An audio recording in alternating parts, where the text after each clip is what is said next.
What's going on, guys? FX Brawler here. In today's episode, we're going to see why and how I sold my crypto ahead of most people, my plan to re-enter the market eventually, and I have a special announcement to make at the end of the video, so make sure you stick around until the end.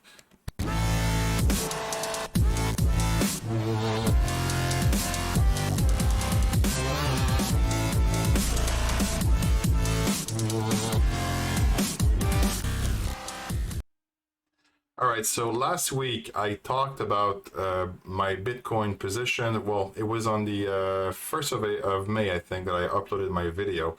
And I was explaining the difference between Bitcoin and Ethereum, that I thought we were going to go into an altcoin season maybe if the past isn't any indication of the future. And I wasn't too hot about Bitcoin. So the red line that you see over here is the point at which I sold my Bitcoin, but I stayed into Ethereum a bit longer, and I'm going to prove it to you right here in the next slide. So you see over here, I sold on the 30th of April my BTC.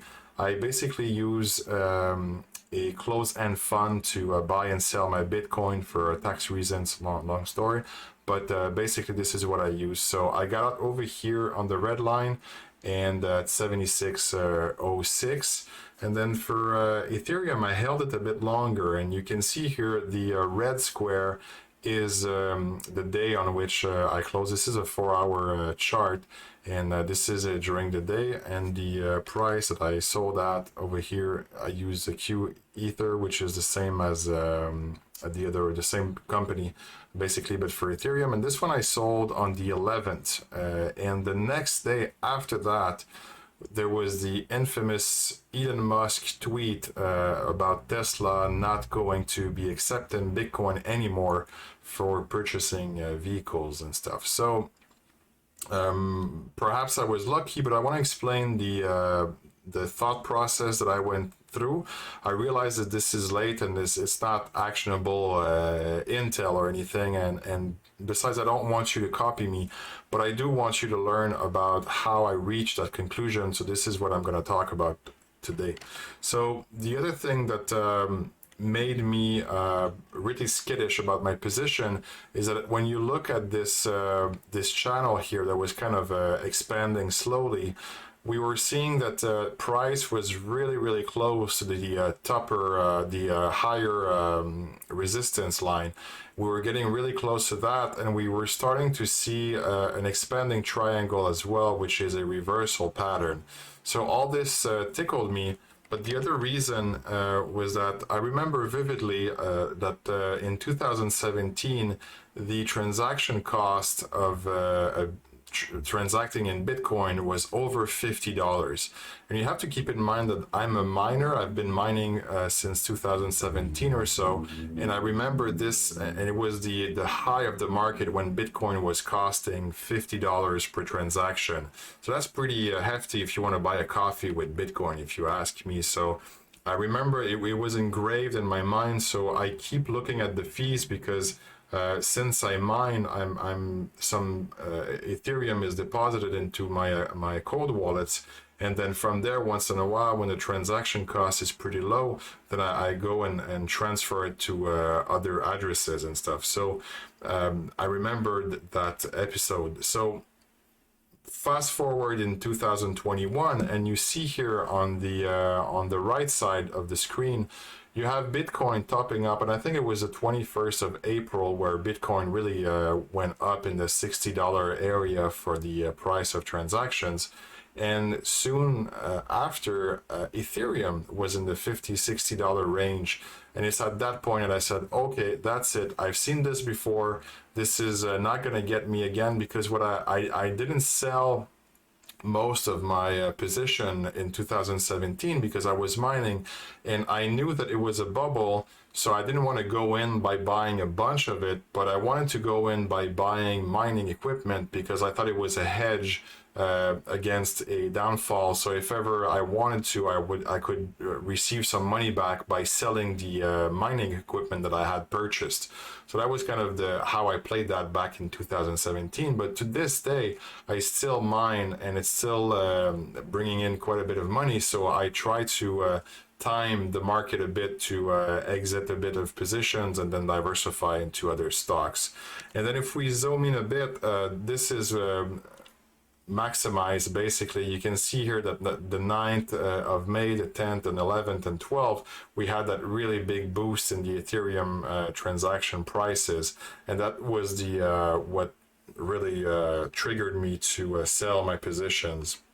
So over here, the other reason is because if you look at the cycles of cryptocurrencies, of Bitcoin especially, what you're seeing here, the green lines are the halving dates. So those that don't know about this, basically every so many years, about 4 years, Bitcoin goes through a halving cycle where miners are rewarded half as much as they used to for mining and maintaining the network.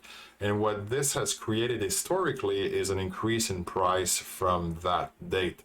So what I did over here is, if you look on the left side, there's it lasted for 52 bars from to November 2012, so a year. This is a weekly chart. So for a whole year, it was in an uptrend, and it did 9,300%. That's crazy. And then it retraced 87%. And I didn't have the data for the previous ones, but I had checked them in the past. And if I remember correctly, the retracement was like 96%. You know, it was very volatile. It was much smaller.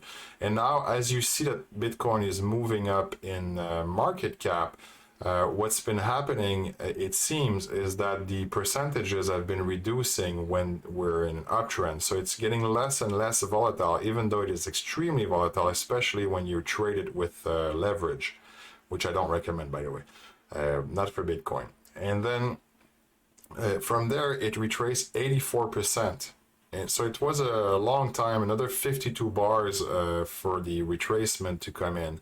This uptrend was 74 bars, so it was a bit longer. So if you would have sold after 52 periods, you could have left a lot of money on the table, and it went into this exponential last wave over here, and same thing over here. So this is something that you need to keep in mind, and this is why I think that there's a chance that it might continue from here higher, because I haven't seen a really big hysterical uptrend, exponential, almost vertical line where everybody's going nuts and everybody's talking about it. A lot of people have been contacting me about this, and people that were kind of laughing at me when I started investing in that. Now they're calling me to know how to buy it. So this is another indication that I use when I use the crowds to say, okay, if everybody's interested now, then maybe I need to get up. So from here, if it retraces 84% or so, like it did in the past, it could reach 10,000 if it's really the end of it. But you know, there's no way of knowing that. So what did I use? I used simple supports and resistances. I used an expanding triangle that was coming into the resistance. I was looking at the exponentiality of the wave that you can see over here. So you see here, it went really exponential and then reached the resistance before retracing. And right now, what I think is that we're at the support. I don't know if this is going to hold or not, but all I know is that I want some confirmations that this is actually going to hold. If it does, good. We're going to go into a second phase of really exponential growth that's going to take everybody by surprise. But the other possibility is that we crash down from this support and then we go into another bear market, which I don't know how long it's going to last, but historically it's about a year or so, sometimes a bit longer, sometimes a bit shorter. So the other thing that I want to talk about is the fact that it did a failed reverse head and shoulder pattern. I don't want to repeat myself too much, but if you go watch my video on the 1st of May, you'll see that I was talking about the fact that I was waiting for some kind of pattern, of reversal pattern, to buy the dip, and it failed. And I showed in the video where my exit area would be, and I ended up exiting even before that. But basically, you can pay attention to basic technical analysis patterns that are used.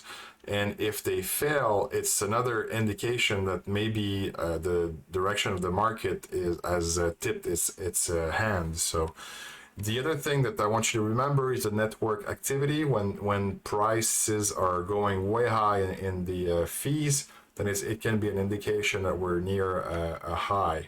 And then the halving cycle that we just talked about. So right now, it's been exactly 52 bars before the Elon Musk announcement, and now we've been puking over 50%. From the high. So at least for Ethereum, I'm not too sure about the Bitcoin exactly the percentages, but basically what I'm seeing now is that we are in the window of 52 weeks after the halving. So we're in the danger zone right now, and maybe opportunity zone, because we might go really exponential from here. But if we don't, we're stuck in a downtrend for weeks and months, most likely, if the past repeats somehow. So this is what I wanted to talk about today about the market. So now for the announcement. The special announcement that I wanted to make is that I created a new channel. It's called Investing Blocks. And I'll leave a link in the comments below because it's going to be easier to find since there's absolutely no views. It's brand new. There's 2 videos on. But basically, what I wanted to do, and that's kind of what I've been working on, was a concept where I would take an account that I periodically invest in, and I explain to people like why I invest in these stocks. And I use 3 different strategies that I've basically separated into 3 different accounts that form a whole, basically, and that hold stocks with different objectives in them. Like one of them is more long-term, the other one is more cyclical, and the other one is more oriented towards dividend investing and creating cash flow for traveling, for paying for your bills, whatever it may be.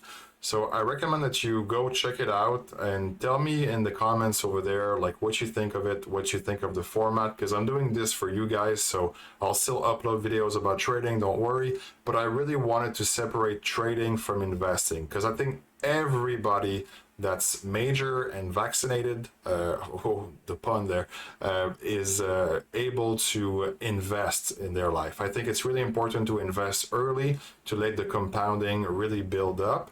And then if you have some money aside, then you can think about trading, because 95% of traders fail. And I see a lot of people selling dreams on the internet, on YouTube especially, where the guys are showing like these big fancy cars and this lifestyle of trading and stuff like that. But they upload videos every day or every second day. And there's no way you can do that and edit and do all kinds of stuff like that if you're a real full-time trader. So I just upload once in a while, but I'm really trying to bring you quality. It's all free. So I hope you guys enjoy it. I'll see you in the next video. Peace.